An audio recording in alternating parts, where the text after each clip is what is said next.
property taxes keep going up, and we still need new roads. How will the county be able to build roads and not raise property taxes?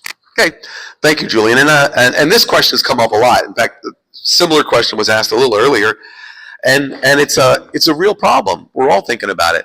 You know, I don't want to raise property taxes, and I've already told you that. In fact, one of our congressmen, state congressmen, proposed a plan to do away with property taxes and to replace them with a sales tax. And you know, a lot of people, especially rich people, when you say sales tax, they start saying, "Oh, well, that will just hurt poor people." Why are rich people saying that will just hurt poor people?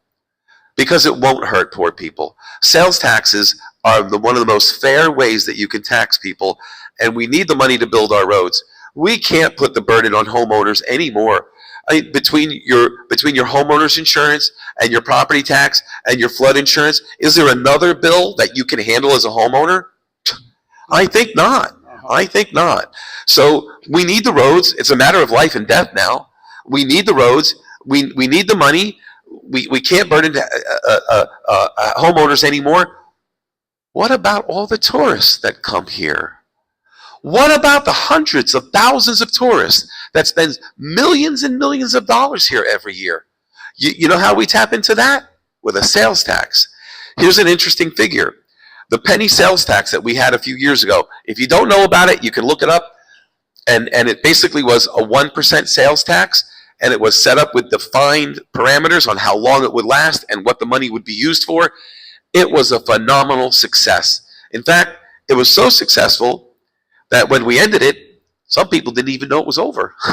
And they kept charging it, but most people never even felt it, because 1% on a $50 grocery bill is 50 cents. And if we're going to pay for new roads 50 cents at a time, it's a whole lot easier and manageable for us. And we talk about, you know, people paying their fair share. If you're buying the expensive Mercedes and the expensive cars and all those expensive shops on downtown, that sales tax money is going into the coffers to build our new roads. So the more you spend, the more you pay, not the more you make.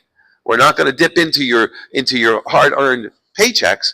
No, the more you spend, the more you pay. So you have a way to control the taxes you pay on that. And I think this is the way of the future that we need to look at. We need to lower the property taxes. Commissioners can't eliminate sales tax, only the state can.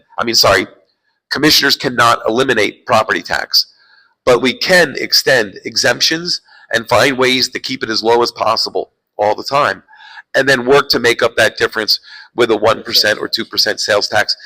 It's been done before. It's not my idea. I just look at history and say, that was pretty good. It worked real well. That's how I would do it, Julian. That's very good. Okay.